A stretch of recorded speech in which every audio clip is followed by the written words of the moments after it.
Usted contesta el teléfono y del otro lado hay una voz amable que le dice que su tarjeta de crédito tiene un problema, que su préstamo ya fue aprobado, que solo necesita confirmar unos datos para desbloquear $5,000. La voz suena profesional, suena entrenada, suena sobre todo humana, como la de cualquier empleado de Kai Center que repite el mismo guión 100 veces al día. Lo que usted no sabe es que del otro lado de esa llamada no hay un vendedor cualquiera. Hay una estructura completa de la MS-13 operando bajo el disfraz perfecto. Una empresa con recibos de luz, con horario de entrada y salida, con metas de ventas y hasta con un letrero en la fachada. Durante años, cientos de familias salvadoreñas y miles de personas en Estados Unidos entregaron sus números de tarjeta, sus ahorros y su confianza a una operación que financiaba extorsión, armas y sicariato. Y hoy le voy a contar cómo cayó, quién estaba detrás y por qué este caso cambia la forma en que usted debería ver cada llamada de un número desconocido. Si a usted alguna vez lo llamaron de un número que parecía oficial, ofreciéndole algo demasiado bueno para ser cierto, y colgó pensando que era una simple estafa de poca monta, quédese hasta el final, porque lo que va a escuchar hoy no es una estafa de poca monta. Es una empresa criminal completa, con jerarquía, con nómina y con la bendición silenciosa de gente que debía haberla detenido desde el primer día. Si a usted le hierve la sangre al pensar en toda la gente humilde que perdió lo poco que tenía por confiar en una voz al teléfono, suscríbase ahora mismo, porque este canal existe para que estas estructuras dejen de operar en las sombras y usted entienda exactamente cómo funcionan antes de que le toque a alguien de su familia. Vamos a los datos duros primero, porque este caso no se sostiene en rumores. Según expedientes judiciales revisados por la Fiscalía General de la República, el centro de llamadas operó de forma continua durante más de 3 años bajo el nombre comercial de una supuesta gestora de créditos rápidos, con oficinas en un local de 2 plantas en la zona metropolitana de San Salvador. Trabajaban ahí en promedio entre 30 y 40 personas por turno, la mayoría jóvenes de entre 18 y 25 años, reclutados con anuncios que prometían un salario fijo, prestaciones de ley y ambiente profesional. Ninguno de ellos, según testimonios recogidos durante el proceso, sabía en un inicio que estaba financiando a la Mara Salvatrucha. Se enteraban después. Y para entonces ya era tarde para salir. El daño económico que dejó esta estructura antes de caer se mide en cifras que a usted le van a doler. Más de $2 millones en estafas, confirmadas solo en territorio salvadoreño. Y esa cifra, según fuentes cercanas a la investigación, podría ser apenas una fracción de lo que realmente se movió, porque una parte significativa de las víctimas nunca denunció por vergüenza o por miedo. Esa plata no se quedaba en el bolsillo de quien hacía la llamada. Subía hasta financiar armas, subía hasta pagar rentas de casas de seguridad, subía hasta sostener a familias de pandilleros presos en el sistema penitenciario. Un call center de estafas terminó siendo, en los hechos, una línea de financiamiento tan importante como la extorsión callejera que todos conocemos. Y por eso este hombre y esta estructura importan. Para entender cómo se construyó esto, hay que ir al origen. El hombre identificado por la Fiscalía como el operador financiero de esta célula usaba el alias de El Ingeniero. No era un pandillero de tatuajes visibles ni de perfil violento en la calle. Era, según describen quienes lo conocieron en su entorno laboral previo, un joven con estudios técnicos en informática, con manejo de sistemas de telefonía y con una habilidad particular para hablar en un tono calmado y convincente. Antes de esta operación, había trabajado brevemente en un call center legítimo de cobranza, donde aprendió los guiones, los sistemas de marcado automático y la psicología detrás de una llamada exitosa. Ese conocimiento en manos equivocadas se convirtió en un arma. La MS-13 no inventó el modelo de negocio, lo copió de la industria legal y lo puso a trabajar para ellos. El ingeniero propuso a la clica que en lugar de depender únicamente de la extorsión tradicional, con el riesgo que implica cobrar cara a cara, se podía generar dinero desde una oficina, con apariencia legal, sin necesidad de que nadie tocara un arma frente a la víctima. La propuesta convenció a los jefes de la estructura. Y así, con dinero proveniente de extorsiones previas, se alquiló el primer local. Compraron computadoras, contrataron una línea de internet corporativa y hasta diseñaron un logotipo. Por fuera parecía cualquier negocio emergente de Soyapango. Por dentro, cada llamada exitosa alimentaba directamente a una estructura criminal. Aquí hay un detalle que ancla toda esta historia y que usted debe tener presente. En la pared del local, según fotografías incluidas en el expediente policial, había un pizarrón blanco con las metas de ventas del día, exactamente igual al que usted vería en cualquier empresa de telemercadeo legítima. Solo que debajo de esas metas, en una libreta aparte que la policía encontró escondida en un cajón, se llevaba otro registro. ¿Cuánto de ese dinero debía entregarse a la clica cada semana? 2 contabilidades, una para mostrar, una para obedecer. El reclutamiento de los operadores es quizás la parte más perturbadora de todo este caso. No buscaban pandilleros con historial, buscaban jóvenes desesperados por un primer empleo. Muchos de ellos recién graduados de bachillerato, sin experiencia laboral y sin contactos para entrar a una empresa formal. Les ofrecían contrato, ARCSS, todo lo que un joven salvadoreño sueña con tener cuando empieza a trabajar. La entrevista era real. El entrenamiento era real. Solo después, cuando ya llevaban semanas generando resultados, algunos supervisores empezaban a insinuar de dónde venía realmente el dinero que movían. Para entonces muchos ya estaban atrapados por miedo a las represalias si intentaban salir. ¿Y sabe usted por qué nadie sospechó durante tanto tiempo? Porque el modelo de estafa telefónica no discriminaba fronteras. Aquí es donde el caso se vuelve todavía más grave, y es la parte que casi nadie está contando. Según testimonios protegidos citados por la Fiscalía, una parte importante de las llamadas no se hacían dentro de El Salvador, sino hacia números de Estados Unidos, aprovechando bases de datos de salvadoreños residentes en ese país que habían dejado su número en formularios de remesas o de trámites migratorios. Se hacían pasar por representantes de compañías de tarjetas de crédito, por gestores de préstamos estudiantiles y, en los casos más crueles, por supuestos abogados de inmigración que ofrecían acelerar trámites de estatus legal a cambio de un pago adelantado. Familias completas, muchas de ellas indocumentadas y con miedo de acudir a las autoridades por su propia situación migratoria, entregaron miles de dólares pensando que estaban un paso más cerca de resolver su vida en el país donde llevaban años trabajando. Piense en eso un momento. La misma diáspora, que cada mes envía remesas para sostener a sus familias en El Salvador. La misma diáspora que este canal ha mencionado antes como una audiencia que entiende mejor que nadie el sacrificio detrás de cada dólar que se manda, era también el blanco preferido de esta estructura. No robaban a un extraño cualquiera. Robaban muchas veces a la misma gente cuyo esfuerzo sostiene economías enteras de comunidades en este país. La operación no habría podido sostenerse tanto tiempo sin cierta tolerancia. Y aquí es donde entramos a la capa más incómoda de esta historia. Según lo que ha trascendido en el proceso judicial, hubo al menos un agente de una delegación policial cercana al local que recibía pagos regulares para no reportar movimientos sospechosos en la zona. A pesar de quejas vecinales sobre el ir y venir constante de vehículos de lujo hasta altas horas de la noche, ese agente enfrenta actualmente un proceso separado por complicidad. No fue el único punto ciego, contratado supuestamente para llevar la nómina formal de la empresa fachada, firmaba declaraciones de impuestos que hacían parecer legítimos los ingresos de la operación, permitiendo que el dinero circulara por el sistema bancario sin levantar sospechas inmediatas. Cada turno tenía un guión escrito, revisado y actualizado semana a semana, como si fuera un manual de ventas de cualquier corporación seria. Había, según lo que consta en el expediente, al menos 4 modalidades de estafa que rotaban dependiendo de la temporada del año.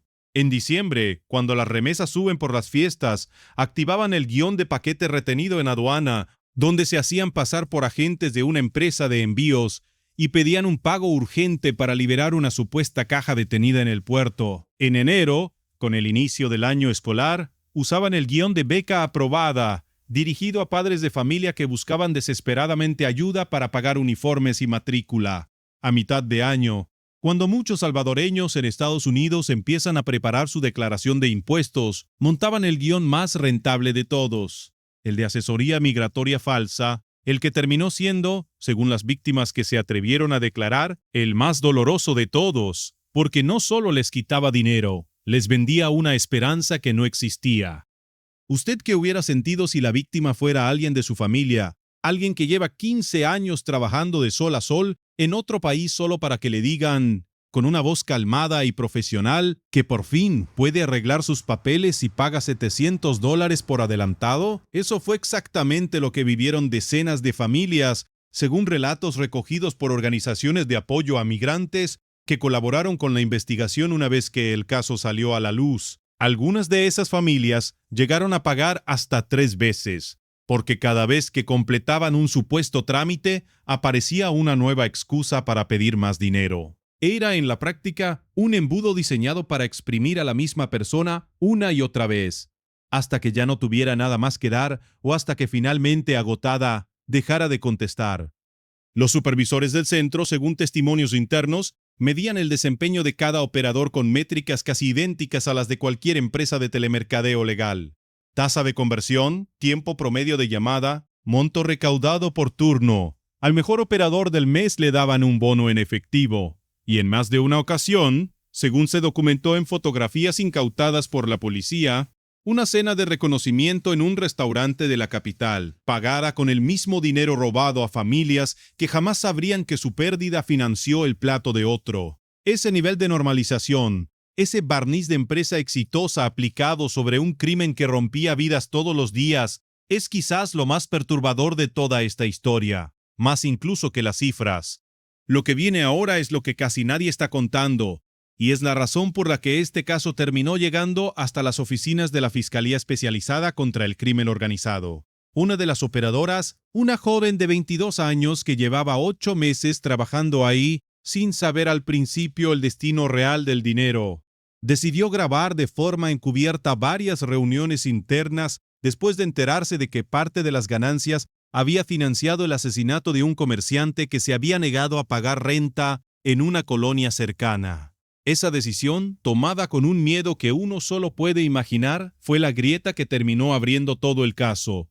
Y aquí está lo que el ingeniero no calculó bien, algo que ninguna estructura de este tipo suele calcular. Entre más grande crece la operación, más gente hay que puede hablar. Un negocio de extorsión callejera depende de silencio impuesto por miedo directo.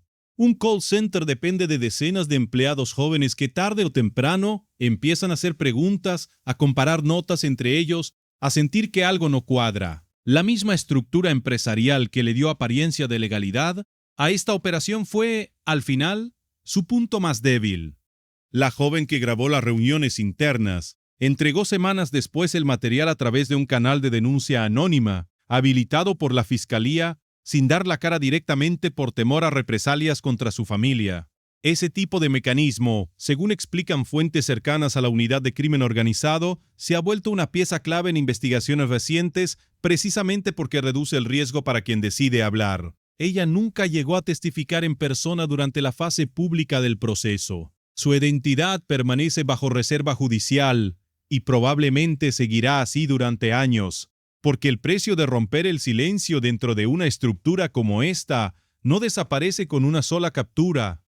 Con esa grabación en mano, la Fiscalía solicitó y obtuvo autorización judicial para intervenir las comunicaciones del local durante casi 2 meses. Fue en ese periodo cuando se logró establecer, con precisión suficiente para sostener una acusación, la cadena de mando completa, quién daba las órdenes, quién recibía el dinero recaudado cada viernes, y quién lo entregaba después a un enlace superior de la estructura, un hombre identificado únicamente por su alias dentro del expediente y que hasta el día de hoy permanece prófugo. Ese nombre, ese eslabón que todavía no ha caído, es uno de los cabos sueltos más importantes de todo este caso.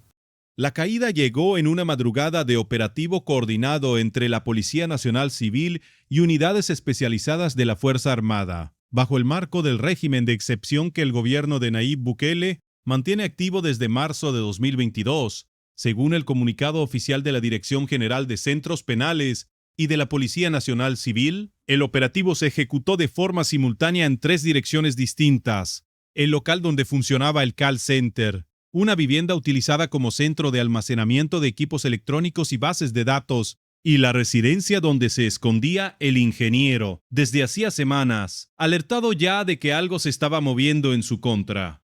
19 personas fueron detenidas esa madrugada entre operadores, supervisores y personal administrativo. El ingeniero no estaba entre los primeros capturados. Según fuentes policiales, intentó escapar hacia la frontera con Guatemala disfrazado de motorista de una empresa de encomiendas, con el cabello teñido y usando un nombre falso en los documentos que portaba. Lo detuvieron 48 horas después en un puesto de control de rutina, cuando un agente notó que sus manos temblaban de forma anormal al entregar su identificación. A veces no es la gran operación la que atrapa a estos hombres. Es un detalle diminuto, un gesto nervioso, el peso de saber que ya no hay a dónde correr.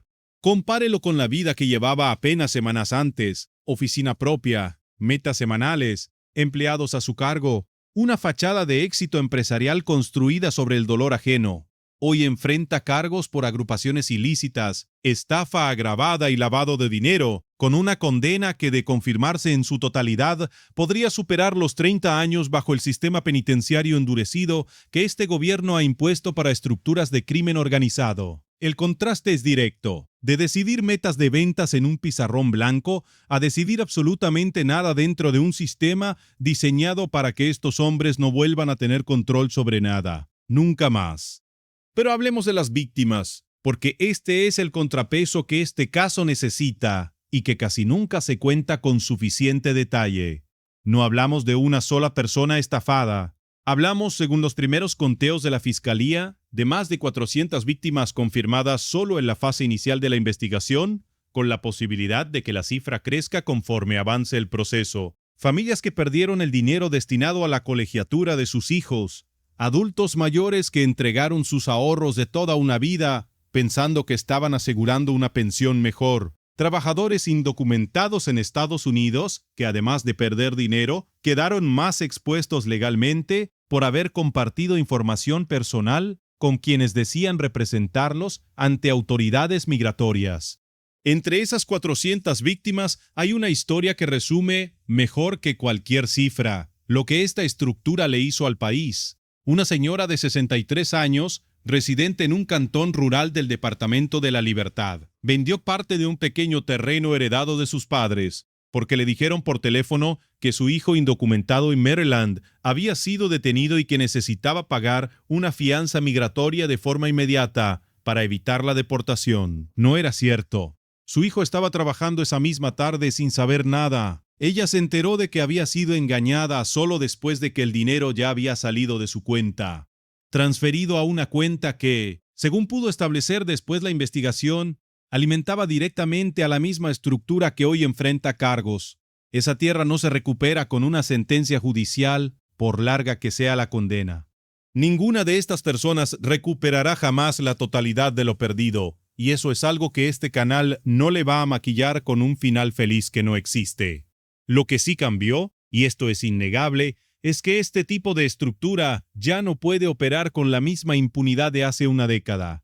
La existencia de una unidad especializada contra el crimen organizado, sumada al régimen de excepción que ha permitido a las autoridades actuar sin las trabas procesales que antes protegían a estructuras completas de pandillas, es la diferencia estructural que permitió que este caso avanzara en meses y no se quedara enterrado en un archivo durante años, como ocurría bajo administraciones anteriores. Y aunque este capítulo se cierra con detenciones, hay cabos sueltos que todavía no se han jalado del todo. La investigación no ha logrado establecer con certeza total el destino final de más de $500,000 que, según los registros contables incautados, entraron a la operación, pero cuyo rastro se pierde en transferencias hacia cuentas fuera del país. Tampoco se ha esclarecido si otras estructuras de la MS-13 en distintas zonas del territorio replicaron este modelo de call center con nombres comerciales diferentes, algo que fuentes policiales consideran altamente probable dado el éxito que tuvo esta primera operación antes de caer. ¿Vale la pena señalar algo más? Porque conecta directamente con el proyecto de seguridad que este gobierno ha sostenido desde el inicio del régimen de excepción. Antes de 2022, una estructura como esta call center podía operar durante años sin que ninguna autoridad se atreviera a tocarla, protegida por la misma lentitud institucional que durante décadas permitió que las pandillas construyeran negocios paralelos, casi sin consecuencias. La diferencia hoy no es que las estafas telefónicas hayan desaparecido del mapa, porque no han desaparecido. La diferencia es que por primera vez, una operación de este tamaño fue desarticulada de raíz, con capturas que llegaron hasta la cúpula financiera de la célula, y no solamente hasta los operadores de primera línea que contestaban el teléfono. Yo se lo digo claro porque hay cosas que no se pueden suavizar. Esta historia no termina con una captura, termina con una advertencia. La próxima llamada que reciba de un número desconocido, ofreciéndole algo perfecto, algo que suena demasiado fácil, podría no ser una simple molestia telefónica. Podría ser, otra vez, la voz entrenada de una estructura que aprendió que no necesita un arma para hacerle daño a su familia, solo necesita su confianza. Este caso importa más allá del nombre de un hombre detenido, porque expone algo que va a seguir vigente mientras existan estructuras criminales dispuestas a copiar cualquier modelo de negocio legítimo para financiarse. Hoy fue un call center de préstamos falsos. Mañana podría ser cualquier otra fachada que usted jamás sospecharía. Y ese es precisamente el cabo suelto que este canal va a seguir investigando. ¿Cuántas otras operaciones como esta siguen activas ahora mismo, en este preciso momento? Mientras usted escucha esto, disfrazadas de empresas normales en colonias que usted conoce, si este documental le abrió los ojos sobre algo que probablemente nunca había considerado, hay otra historia que tiene que ver. Sobre otro gremio de absoluta confianza que la MS-13 también logró infiltrar durante años, sin que nadie lo notara. Y si usted llegó hasta aquí, significa que le importa entender cómo opera realmente esta estructura, detrás de la versión que nos han contado durante décadas. Suscríbase, active la campanita y acompáñeme a seguir destapando lo que todavía sigue oculto en este país que se niega, con toda razón, a seguir viviendo con miedo.